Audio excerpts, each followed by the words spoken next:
Yu-Gi-Oh! And the Game Boy systems were no strangers. If you count only the games released in North America alone, you're just shy of a dozen titles spread over a 6-year period, and if you include Japan exclusives, there's a half dozen more. That sheer quantity of games packed into a relatively small release window have me thinking two competing thoughts. We're bound to have some variety based on the number of titles alone, and we're also bound to lack variety because of how much work needs to be reused to satisfy a 2.5 game per year release schedule. Having just spent the better part of a month dueling my heart out, I can say that both of these seemingly incompatible ideas are true at once, and you'll have to stick around to see what I mean. Here are the ground rules. I'll be reviewing the Yu-Gi-Oh! Games released on the Game Boy family of systems, meaning the Game Boy, Game Boy Color, and Game Boy Advanced. I'll also only be covering the 11 games that hit North America, which means it's a 90% Game Boy Advance list anyway because the states only got one Game Boy Color game and no Game Boy games. We'll be looking at them in order of release, and it's worth noting that I've rolled credits on everything up until the approximate midpoint of the list, Reshef of Destruction. Reshef and all subsequent titles I committed to playing for at least 4 to 5 hours each, both in the interest of releasing this video this year, and frankly because there's diminishing returns on interesting things I can say just by pumping more and more hours into what's effectively different packaging layered on top of the same core dueling simulator. But a core dueling simulator is not what the first title on our list is. Yu-Gi-Oh! Dark Duel Stories on the Game Boy Color released just a few short months after the physical card game itself did, and it's clear by playing it that the developers may not have had a finished rulebook to use as a guide. The IP itself was mature enough at this point. Yugi is here, Blue Eyes is here, cards have attack and defense stats, and they get put into attack and defense mode to do battle against the foe's monsters doing the same. But what this title doesn't, or perhaps couldn't emulate, were the finer rule details that govern how a game of Yu-Gi-Oh! Is played. This is most obvious with the breakdown of a turn, or in Dark Duel Stories' case, the complete lack thereof. There is no rigid turn flow that defines when you can draw, play, or do combat. Instead, your turn is a free-for-all, with the only real limitation being that you can summon one creature per turn. Battle phase? Who needs it? There are pros and cons to this approach. Without the need to push your turn through the phases, the inputs required to play the game go way down. Though a Yu-Gi-Oh! Purist may shudder at the loss of depth by forgoing phases, it's worth calling out that there are some strategic options that this opens up.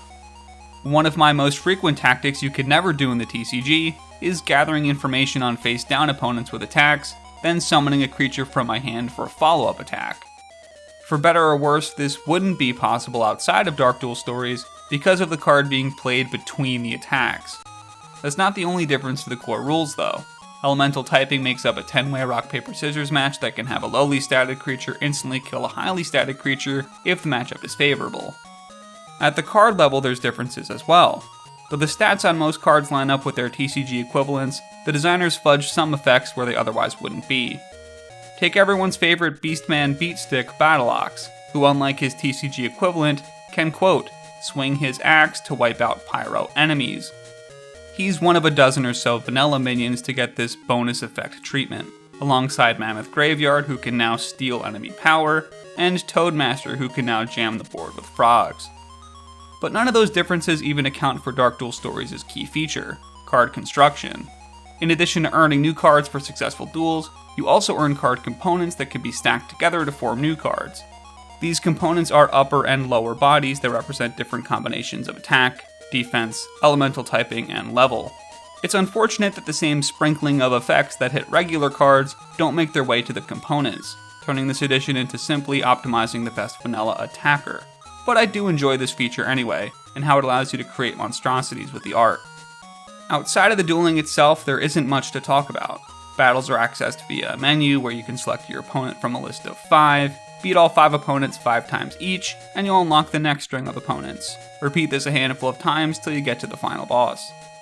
If you can embrace its simplicity and respect the fact that Dark Duel Stories is based off of the Yu-Gi-Oh! Property more than it is based off the Yu-Gi-Oh! TCG, then there's a lot of fun to be had here.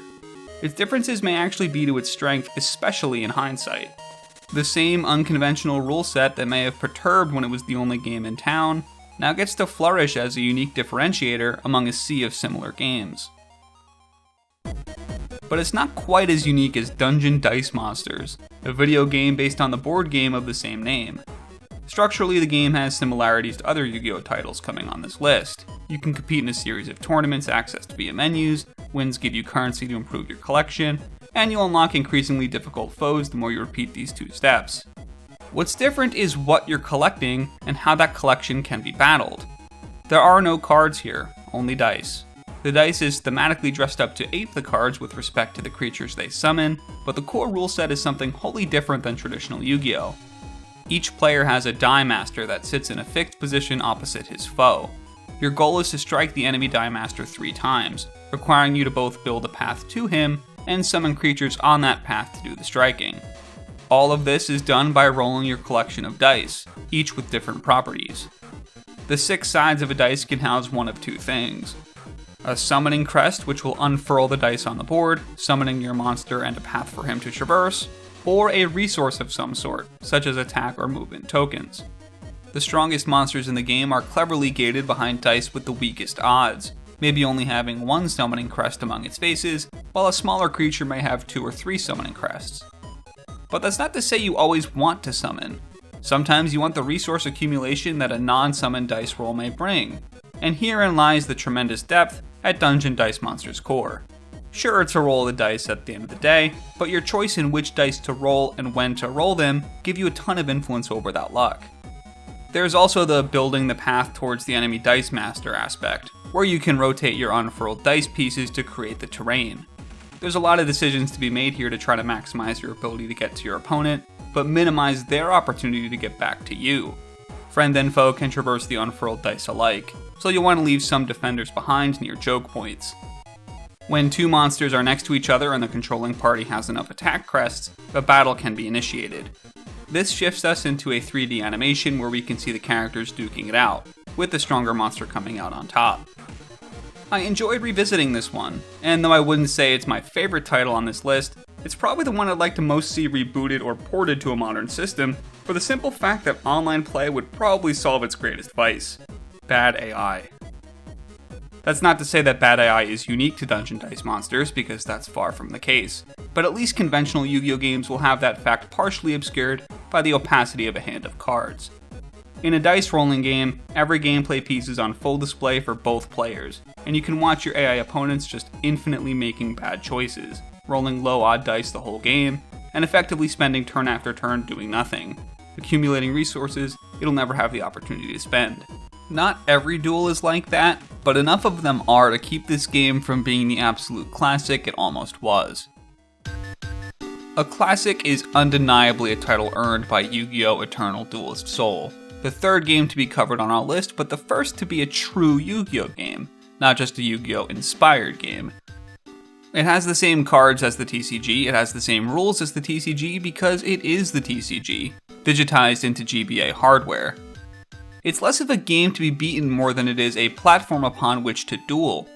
The premise is a familiar one. You have a menu of duelists presented to you and you can select which one you'd like to duel. Winning said duel will reward you with card packs to improve your deck, so you can win more duels, unlock more duelists, and so on. There's not much in the way of story or extra modes because there doesn't need to be. Eternal Duelist Soul puts all of its energy into being a true recreation of the card game, and that's exactly what it does. There's a strong emphasis on progression and deck construction by virtue of the fact that your starting deck is terrible, and so is your opponent's. But both of those facts will change as you escalate into higher quality foes and earn more cards. The soul of this Eternal Duelist is present right here on this battle screen, a simple but readable UI with which you play cards, navigate through traditional turn phases, and try to bring your opponent down to 0 life points. I think the biggest thing to call out is how little there is to call out. This is Yu-Gi-Oh! And your fondness for this title will probably directly correlate to how enjoyable you think early Yu-Gi-Oh! Is. The most notable flaw that would get corrected a few titles later is the need to constantly swat away trap activation prompts every time you pass a viable trigger point for them, which is a pretty wide net for most Yu-Gi-Oh! Traps. But that is a minor nitpick for a game that, for the first time in the States, accurately recreated the core Yu-Gi-Oh! Rule set and 819 cards to play within that rule set. I played this title when it first released and it was easily one of my most played GBA cartridges, and let's not gloss over its iconic soundtrack. I will forever associate the post-battle victory screen music with feelings of success.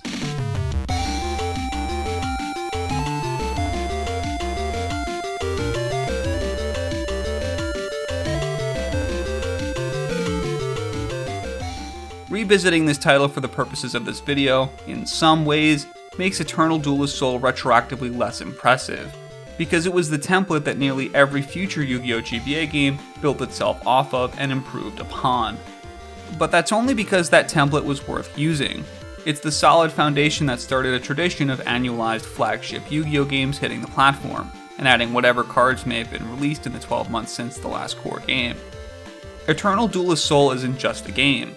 It's the bedrock upon which an entire console's Yu-Gi-Oh! Presence would be built. Sacred Cards did not use that foundation. But that doesn't mean it's not good, it's just that the path it set out for itself is different from providing a traditional Yu-Gi-Oh! Experience, and it's one of our list's most controversial entries for that reason. This is not a platform upon which players in 2002 could have playtested their decks or battled with their friends like Eternal Duelist Soul.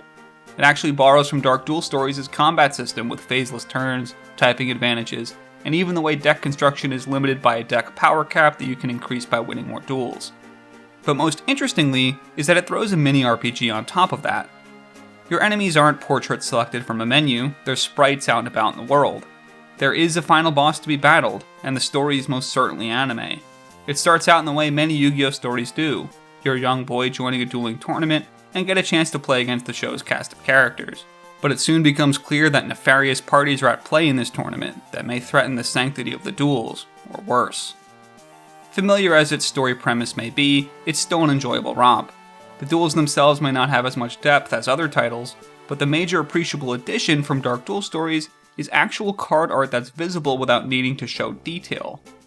It's easier to tell at a glance what the board state is without needing to thumb over and zoom in on particular cards. This one was my childhood favorite, if not eclipsing Duelist Soul's hour count because it doesn't have the same infinitely replayable quality. There is no end game here. You navigate through the world, experience the story, beat the game, then you're done. The explorable world isn't really all that it's cracked up to be.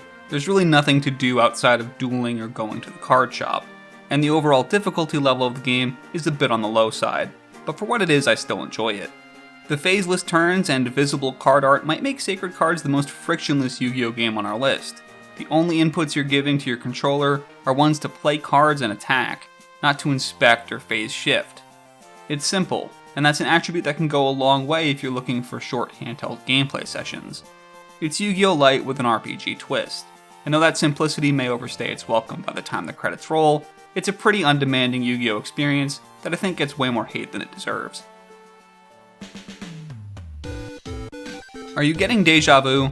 If you're a long-time subscriber, you might be. I actually covered all of these games individually years ago.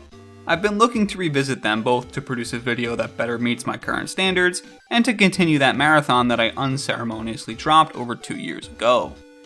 Reshef of Destruction is why I stopped producing Yu-Gi-Oh! Videos.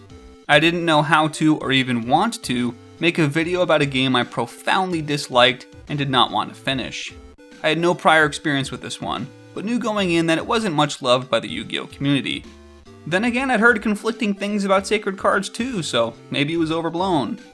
I can tell you that it's not overblown, and I think part of what makes this game hurt so bad is that its errors are unforced.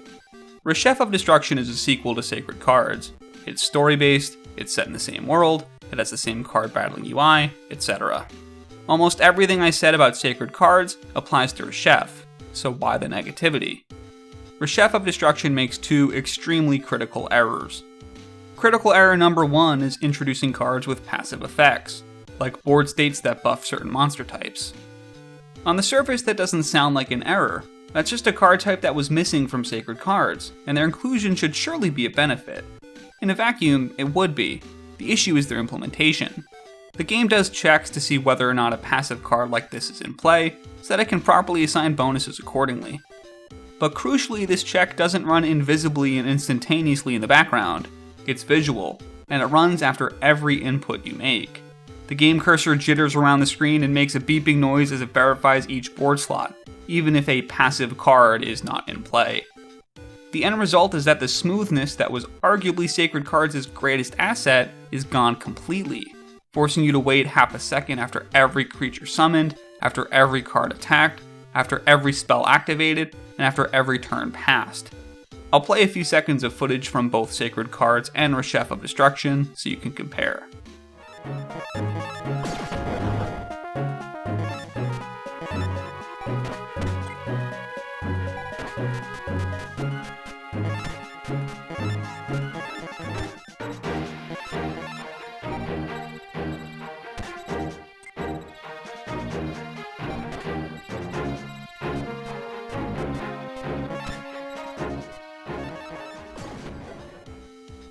Critical error number 2, the game difficulty. In an ironic twist of fate, the higher difficulty I sought from Sacred Cards is here, but the Berserk Gorilla's paw has ensured that it wasn't in the way I wanted. Reshef of Destruction is an absolute grind fest for a few key reasons. The deck capacity point limit increase you get after every duel has been reduced from 3 to 1, and that's exacerbated by existing cards also having a higher cost to begin with. There's also more deck building limitations that restrict some of the most powerful cards in the game from having multiple copies in your deck. You no longer heal life points between duels, instead forcing you to go home and rest, assuming that's even an option. Some story sequences are structured in a way where rest is impossible, demanding tough opponents to be beaten sequentially with the same pool of life points. Worst of all is how none of these restrictions matter to your opponents. You may only be able to run a single copy of Change of Hearts, but your opponents can run 4. All of this is on full display right from the start too, because Reshef is front-loaded with one of the most obvious grind walls I've ever played, a dueling subway sequence with no rest allowed, and a particularly challenging duel against Panic when the lights go out, beefing up his shadow minions. Only tremendous luck or tremendous grinding make this game tenable, and I don't have the patience for either. There might be a fulfilling and enjoyable sequel to Sacred Cards here if you're masochistic enough to dig for it. For me, I think we gotta move on. Make no mistake, Yu-Gi-Oh! Worldwide Edition, Stairway to the Destined Duel, is our annualized sequel to Eternal Duelist Soul, even if we're still a game or two away from them putting the year on the box. That means we get the same UI, same general format, and same features as last time, except with some small quality of life improvements and new cards, bringing our card count total to just shy of 1100. It's still a game about repeatedly dueling foes from a menu, but this time that menu is contextualized as different blocks within a city. It functionally doesn't change how you interface with this game. Really, the most notable change is the increased animation speed across the board, which you may or may not have known was already a thing in Eternal Duelist Soul, but had to be activated by holding a shoulder button at the start of a duel. That's about all there is in terms of notable new features. Ironically, Stairway to the Destined Duel is probably the smallest step forward our flagship Yu-Gi-Oh! Games ever take. Without the novelty of being the first, and without the extra features of the games that come later, I think this title represents the Yu-Gi-Oh! GBA formula at its most iterative. A totally serviceable Yu-Gi-Oh! Game and a well-needed palate cleanser after Reshef of Destruction. I just don't see myself revisiting this one too much in the future. Yu-Gi-Oh! World Championship 2004. You pick duels from a menu. Winning duels unlocks more duelists and more cards to make your deck stronger. You know the routine, and 2004 is definitely more of that style of Yu-Gi-Oh! Game, so I won't bore you with the details of all the ways in which it's identical to its predecessors. What's new here is about 60 additional cards since the previous year's entry, but I think its most notable attribute isn't a new feature at all, as much as it is a new design focus. Enemies are running deck archetypes. Maybe not ultra-competitive archetypes, but archetypes nonetheless. Their decks have objectives and goals, rather than just having a bunch of cards that look like they would fit with their theme. For example, Taya is always the cutesy creature deck. That's still true, but her deck also prioritizes life point gain to keep her healthy. Another example is Yugi's grandpa, who runs an Exodia deck. This isn't just a regular deck that superficially has Exodia in it, but instead is a deck built with the sorts of tools you would expect an Exodia deck to have. Heavy card draw, heavy cycling, and different ways to tutor Exodia's limbs from your library.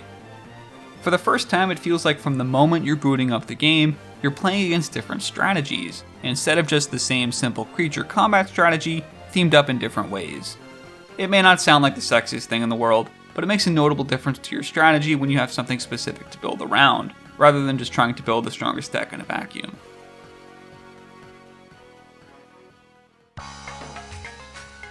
Yu-Gi-Oh! Destiny Board Traveler is a board game. Pick your Chibi Yu-Gi-Oh! Character, pick your stage, then compete against 3 other players, or more likely 3 AI opponents, to win the most victory points. Dice are heavily involved here, but Dungeon Dice Monsters this is not. When you pick a character, you get a pre-made deck of different dice faces featuring iconic Yu-Gi-Oh! Monsters. Each turn you draw dice faces from your deck, then assign those dice faces onto a dice. Roll the dice and the creature whose face it lands on will inform how many spaces you move, based on its level, as well as being your dueling companion for the turn in question.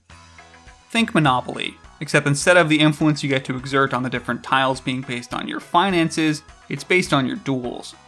All of the tiles start the game occupied by weak NPC creatures. If you land on that tile, that creature will duel whichever creature you rolled at the start of your turn. If your creature wins, you own the space, and opponents who land on it in the future will now need to duel your monster if they want to claim it. Each space owned will give you victory points equivalent to the strength of the monster you left there, and by default, it's the first of 15 victory points that wins. There's a bit more to it than that though.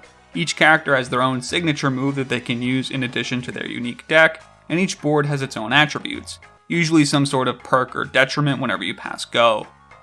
This one didn't review well on release, and it's not super hard to see why. For starters, the onboarding isn't great. There's no tutorial whatsoever, and the font and color choices for the text and backgrounds make it hard to read what little guiding text does exist in the game. You also have to rebuild your dice's face every turn you go, even if the new card you drew doesn't change your config.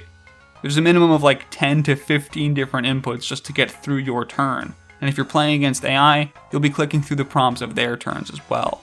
There are some cool ideas here, and there's a surprising amount of content, with lots of new boards and characters to unlock, some of which are only available via cheat code by the way, so don't be shy about looking that up if you end up playing. I just think it asks quite a bit out of you for what it gives in return. Yu-Gi-Oh! 7 Trials to Glory World Championship 2005 is a mouthful, but it's also one of the most interesting of the main series Yu-Gi-Oh! Games. It still very much has Eternal Duelist in its soul, but that relationship is a bit more faint this time.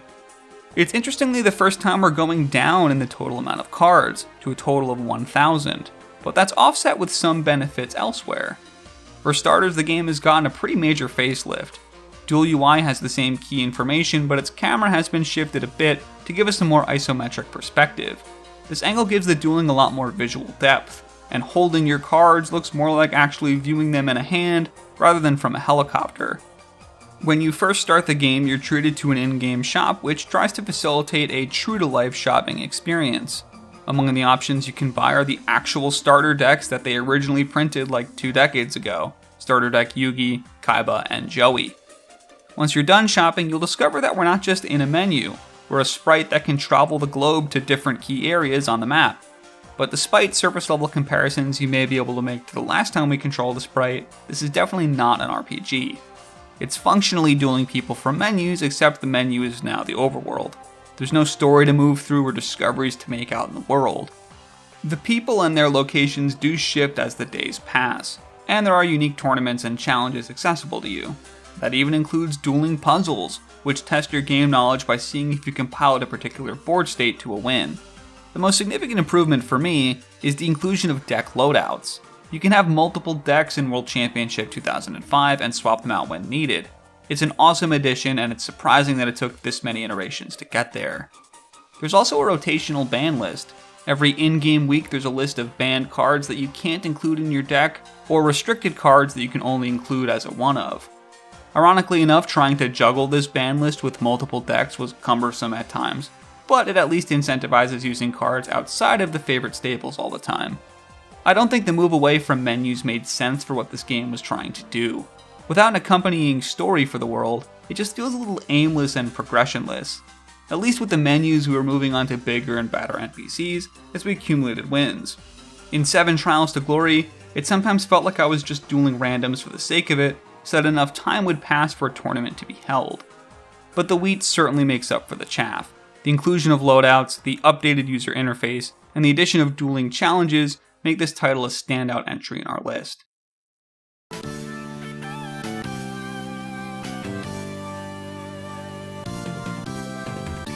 I think I was most excited to play Yu-Gi-Oh! GX Duel Academy.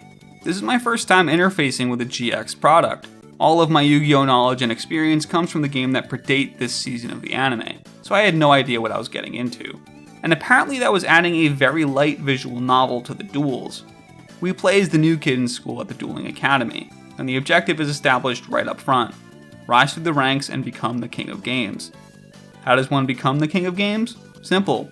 Win lots of duels. When you can find the time, of course. Each day is broken down into morning, evening, and night, allowing you to visit one location each. Depending on where and when you visit, you may meet one of your fellow students or teachers for a duel or event. Compared to the other titles in this list, the time not spent dueling is definitely higher. It's not a full-on visual novel, but I'd say about 20% of your hours will go into talking to your peers and navigating the world map. It's definitely not just pick a duel from a menu style. But it's still an accurate Yu-Gi-Oh! Recreation. Unlike other story-focused bouts like Sacred Cards, you are still very much playing real Yu-Gi-Oh! Here. We have the same isometric UI from World Championship 2005, and they even added these background textures depending on the location of your duel. I also found that I had to be a bit more thoughtful in the earlier game than I usually had to be. Not because of ridiculous grind walls or difficulty spikes, but because your educated dueling acquaintances have clearly read up on the best cards in class. Just having Gemini Elf and Legend in your deck isn't going to be enough to steamroll for the first few hours here like it was in games past, because your opponents are going to be running cards of equal strength. Duel Academy was a fun introduction to GX, and with its whopping 1,200 cards, there's a lot here if you're willing to give it time. It's also worth noting that it might not be a bad introduction to these games period, seeing as how it's the only title in this list that has an actual tutorial. We're about 10 games too late for that to matter for me, but it's competently made and broken down in an easily digestible way for anyone who wants to take advantage of it. The final game on our list is bittersweet. Yu-Gi-Oh! Ultimate Masters World Championship 2006 is our swan song for the Game Boy Advance, and it's feature-rich enough to be a satisfying conclusion. We're back to menus again for starters, but it's the content of those menus that's surprising. We don't just have a list of increasingly difficult opponents to fight, though we do have that. We have lots of different extras as well. The dueling puzzles from 2005 are back, but we've also got way more. Theme-based duels that may restrict you from playing certain cards or typings, duels with alternate win conditions that encourage you to build a deck that, say, special summons 10 cards the quickest, and more. Beyond the menus, we have a brand new duel UI again. I don't know if it's as sexy as our isometric view from GX and 2005, but we do get to see card art from the default view. It's a little tight for the GBA screen, we have few pixels trying to compete for a lot of objects here, so it's definitely dense. I probably would have done without the profile picture avatars taking up space on the left, but the fact that we can see the artwork of the cards does make the game flow better. But what's staggering is the total number of cards available. Where all other games in the series hovered somewhere between 800 and 1100, World Championship 2006 has a drastically increased 2,097 total cards. That's a lot of cards, and with all the bonus duel types and challenges, you have a lot of different ways to play them. Your opponents have access to all these cards too, of course. They have their favorites, and if there was a single non-presentation criticism I would level at 2006, it's that your opponents seem to love cards that stall out the game. Level Limit Area B is a staple NPC card that can bring fast-paced duels to a crawl if you don't have the right answer for it. And more than one of my games were put on pause until I could draw the right spell removal for it, so keep that in mind. But if that's the worst I got, then we're in a pretty good place, and the GBA can rest proudly knowing that Yu-Gi-Oh! Treated it well.